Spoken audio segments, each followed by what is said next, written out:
When every expert gave up on the billionaire's son, hope seemed lost. Machines kept him alive, but each hour felt like a countdown to the inevitable. Then a quiet, unnoticed poor girl stepped forward, claiming she knew something the doctors didn't. What she did next stunned the entire hospital. The rain had stopped hours earlier, but the hospital corridors still smelled of ozone and disinfectant. Outside the windows, city lights blurred into a smear of gold. Inside room 412, white panels glowed like artifacts in a museum devoted to silent machines. A child lay at the center of it. Liam Harwood, 11 years old, his chest rising and falling under the slow command of ventilators, tubes, and algorithms. Nurses moved with careful choreography, checking charts, whispering updates like incantations to keep the fragile thing alive. Ethan Harwood never imagined he'd be learning how to read the steady green of a monitor as if it were scripture. He had built skyscrapers and satellite networks. He'd negotiated boardroom wars and philanthropy pledges in one afternoon. But none of his business acumen prepared him for the way grief could calcify into obsession. He had flown in from Dubai, demanded the best specialists, and paid for every clinical trial promising miracles. 15 doctors had tried. 15 times a hopeful face had grown hollow and given way to a polite shrug. The machines kept the body functioning, but the boy's eyes, the place where Liam's laughter used to live, remained closed. The Harwood family was famous for refusing pity. They were used to getting answers. So when the hospital PR team tried to shield Ethan from tabloid vultures and maintain privacy, he only dug in harder. He slept in a chair by the bed, rationed himself coffee and arguments, and watched the IV drips like they were a clock counting down to some new revelation. Staff called him Mr. Harwood, as if distance could preserve civility. Nurses' glances flicked between protocol and compassion. They respected money. They tried to hide how little money can buy at the edge of life. On the 5th day, while the city outside soaked itself clean, a girl arrived at the hospital with shoes too thin for the cold. Her name was Amara. She wore patched jeans and a jacket that looked older than she was. She didn't have the polite, rehearsed sorrow of a public statement. She had a quiet, utterly human determination, as if she were carrying something else, some small private faith that the rest of the world had mislaid. Amara had a history with hospitals, not as a donor or a benefactor, but as someone who learned to navigate emergency rooms the hard way. Her mother, an ex-nurse, had taught her how to ask doctors humane questions, how to read faces in clinical light. But Amara's knowledge wasn't technical. It was the knowledge of bedside humility. She knew how to hold a patient's hand without giving away panic. She had seen life and death fold into each other in places where money meant nothing. When she entered room 412, she noticed things everyone else accepted as normal. How the machines hummed more loudly than they should. How the sterile air muffled even familiar footsteps. The way the monitors spoke in numbers rather than words. She walked up to the bed and looked at Liam as if he might answer a question if asked gently. Ethan, who had been speaking in compressed sentences, looked up with something like irritation at the intrusion. He was used to controlling the room. A stranger in a jacket shouldn't be able to change the narrative. "Sir?" Amara said simply, addressing Ethan as if he were another tired person in the hallway. "Will you turn the machines off?" The words cut sharper than any technician's calculator. For a beat, the room was only the sound of the monitors and the swoosh of oxygen. A nurse's lips twitched. Ethan's jaw clenched like a man who had slept on knives. "What?" he demanded, the single syllable full of an entire world's disbelief. "Turn them off," Amara repeated. "Let him come back. Are you insane?" one of the doctors asked before the question even formed fully. "You can't just—" Amara turned and looked at him like he had forgotten how to listen. "You've tried everything with your hands, with tools, with tests. All of them are fine. But none of you asked him to choose, none of you invited him back. Machines can keep a body breathing. But sometimes the only way someone finds their way home is when the noise falls away and they remember to hear themselves." People in the room shuffled. An intern whispered that her idea was medically reckless. A nurse hovered near the chart, index finger tracing an ambiguous prognosis. Ethan considered the absurdity. He had control of so many variables, yet here was a girl with no title, no credentials, and a certainty that made him uncomfortable. There was a kind of bravery in the room that wasn't from money or training. It was a different currency, small and stubborn. Ethan had the power to end the life the machines were preserving. He also had the capacity to listen to a proposition that defied every legal and ethical manual he had ever read. In that tight, improbable pause, the richest man in the building realized that what he wanted maybe wasn't simply another clinical miracle. Maybe he wanted the truth about hope itself. A clock on the wall ticked. The nurse's hand hovered over the chart. Conversation began to bloom with professional caution and personal curiosity. Outside, the rain had stopped, but inside, something else had begun. A question with the power to change everything if anyone was brave enough to answer it. The hospital corridor felt colder than usual as the billionaire Richard Hale walked alone, his footsteps echoing against the sterile walls. Nurses stepped aside respectfully, but he barely noticed.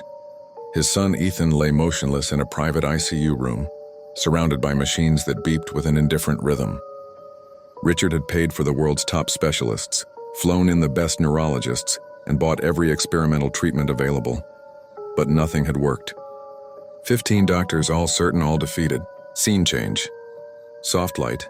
Hospital ICU visuals. Inside the room, Ethan's still form looked too small for the tangle of wires and monitors.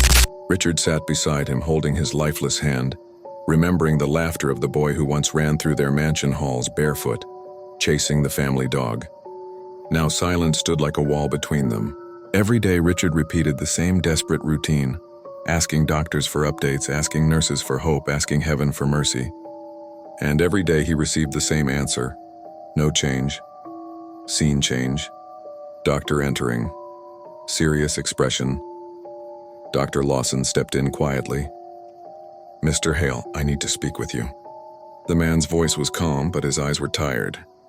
"We've reached the end of what medical science can do. Continuing the machines may only prolong suffering." Richard felt as if the floor shifted under him. "You're asking me to give up on my son?" "It isn't giving up," the doctor said gently. "It's accepting reality." But reality was something Richard refused to accept. He left the room immediately, unable to breathe. The hallway seemed too bright, too loud, too full of people who knew nothing of what it felt like to watch your child fade away. He walked until he reached the small hospital garden, the only place where he could hide from his grief. Scene change. Hospital garden visuals, greenery, sunset colors. That was when he noticed the girl again, the same poor girl he had seen earlier. She wore worn-out shoes. Her clothes simple, her expression thoughtful. She sat on a bench like she belonged nowhere, yet somehow belonged everywhere. She lifted her eyes as soon as she sensed him. Something about her gaze, quiet, steady, almost warm, made him pause. "You're Ethan's father," she said softly. "I saw you earlier." Richard nodded stiffly. He had no energy for conversation. "If you're here for charity, talk to the hospital. I've donated enough." "I'm not here for money," she replied, standing up. "I'm here for your son," he frowned. "You don't even know him." "Maybe not," she said, "but I know pain. And sometimes pain connects people faster than introductions." Her voice was calm, too calm for a girl her age. She couldn't have been older than 19, yet there was something ancient in her eyes, some experience far heavier than her worn clothes suggested. Scene change. Closer shot, emotional conversation. "What do you want from me?" Richard asked. "To help." "How?" 15 doctors have failed. Specialists, experts, people who spent their entire lives studying the brain. "Sometimes the heart understands what the brain can't," she answered quietly. "And sometimes love reaches places science can't." He almost laughed. It sounded ridiculous, but something in her tone made the laughter die on his lips. "And what exactly do you think you can do?" he asked, struggling to keep his voice steady. She hesitated, then spoke with a certainty that chilled him. "I can reach him. I don't know why, but I feel it." "Let me try." Richard shook his head. "This is not a place for fantasies." But as he turned away, the girl said something that froze him in place. "Your son is fighting, he's not gone. And if you turn off those machines now, he will never get the chance he deserves." Richard turned slowly, stunned. "How could you possibly know that?" She lowered her gaze. "Because I've been where he is." The garden went silent, even the wind stopped. Before he could ask what she meant, she continued. "I was in a coma once. Doctors gave up on me too. But someone reached me. Someone refused to let go." Her eyes lifted, shining with something like determination. "Let me try to do for him what someone once did for me." Richard stared at her, torn between disbelief and desperation. This girl, this stranger, this nobody. She was offering him the one thing money could never buy, hope. "And what if you're wrong?" he whispered. Her reply was a simple, steady promise. "If I'm wrong, you lose nothing. But if I'm right, you get your son back." The hospital corridor remained silent as Sophia stepped out of Liam's room, her heart pounding as if she had run a marathon. She had done everything she could, poured every ounce of faith, every whispered word, every trembling hope into a boy she had never known until yesterday. Now she could only wait. Her hands shook as she clasped them together, eyes lifting toward the ceiling in a quiet prayer. Inside the room, Liam lay motionless, surrounded by machines that blinked and beeped softly. His face looked peaceful, almost like he was simply asleep. But beneath that calm exterior was a storm that no doctor had been able to calm. 15 specialists, 15 world-renowned experts, all had declared the same thing. "There is nothing more we can do." Outside the billionaire, Mr. Harrington paced helplessly.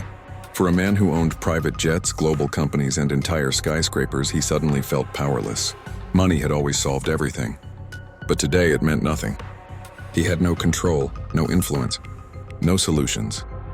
Then Sophia's words replayed in his mind, the same words that had felt both impossible and strangely comforting. "Just give him time. He will come back, I believe he will." He didn't know why he believed her. She was just a poor girl, a volunteer, someone who had never even known his family. Yet something about her voice, steady, warm, unwavering, had quieted the chaos inside him. He held onto that voice now like a lifeline. Inside the room, the air began to shift.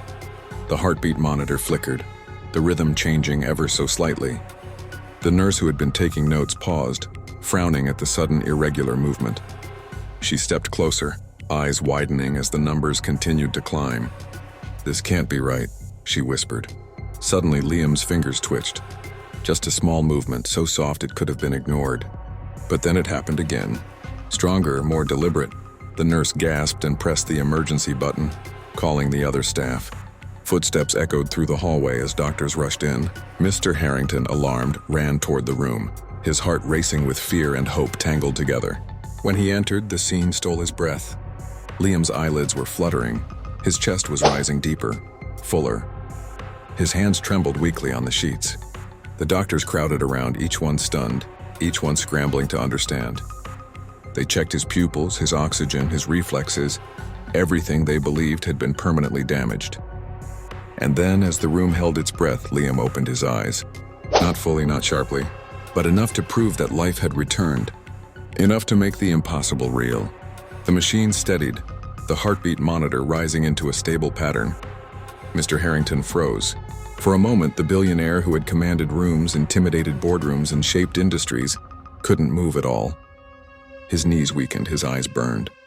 And then the tears came, tears he hadn't allowed himself to shed since the day of the accident. "Liam," he whispered, voice cracking.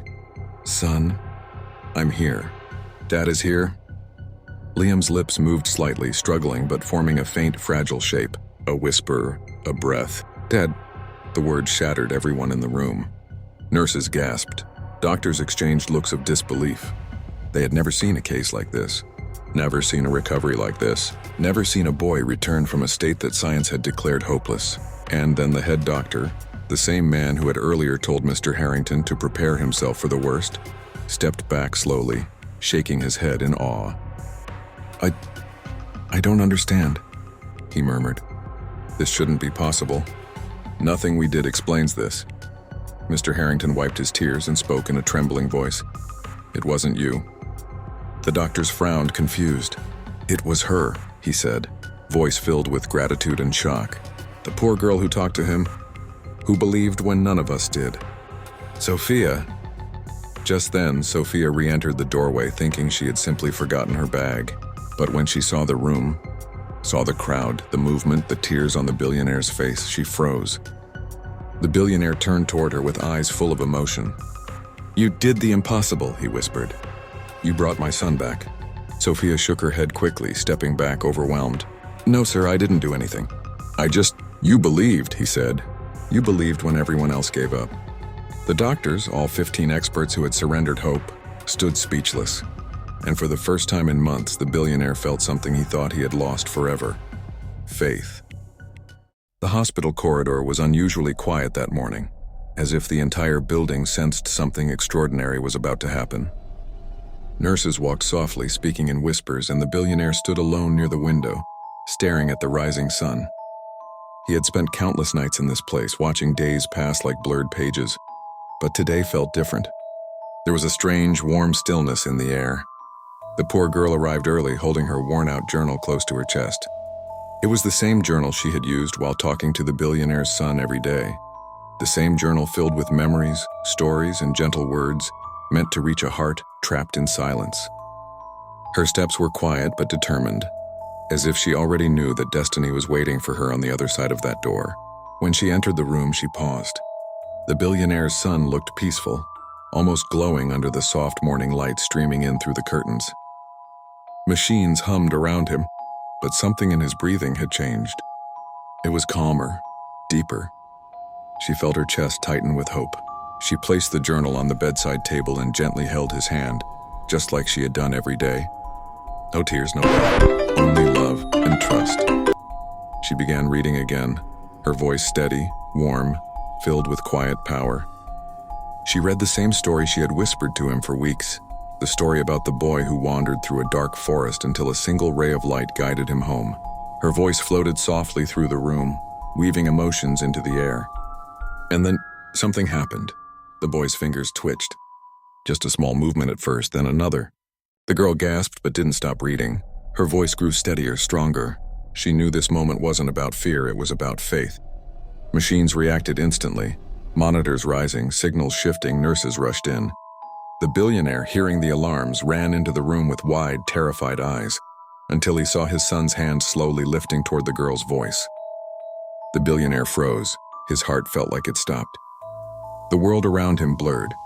The girl leaned closer and whispered the last line of her story, and the lost boy finally opened his eyes, because someone refused to give up on him. And right then, the billionaire's son's eyelids trembled, once, twice, then opened fully, revealing eyes that had been silent for so long. Gasps filled the room. Nurses burst into tears.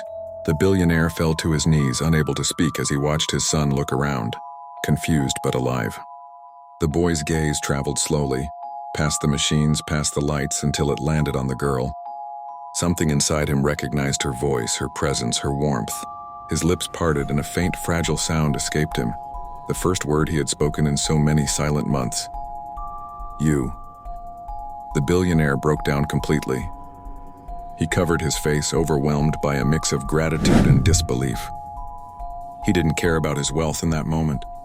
He didn't care about his power, his influence, or the world outside. All he saw was the miracle in front of him, a miracle that not even 15 of the world's best doctors could create. A miracle born from kindness, patience, and the heart of a poor girl who believed when no one else did. The girl stepped back, tears shining in her eyes, but there was no pride in her face, only relief. She wasn't thinking about rewards. She wasn't thinking about praise. She was just grateful he was awake, that the story had finally reached him. The billionaire slowly stood and approached her, his voice breaking. You saved my son, Cor, you saved my entire world. But the girl only shook her head softly. I didn't save him. I just reminded his heart how to feel. The boy turned his head again and whispered her name, the name he had heard through countless days of dreaming. And when she moved closer, he squeezed her hand, not weakly, but with real living strength. Outside the hospital, the sun finally broke through the clouds. Light flooded the room, bright and warm, reflecting off the boy's open eyes. For the first time in months, the billionaire felt hope fill his chest. Pure, overwhelming hope. In that moment, one truth became clear. Miracles don't always come from science. Sometimes they come from the heart of someone who has nothing to give except love, patience, and unshakable faith. And that was the day everything changed. For the boy, for the billionaire, and for the girl who proved that the impossible is sometimes just waiting for someone brave enough to believe.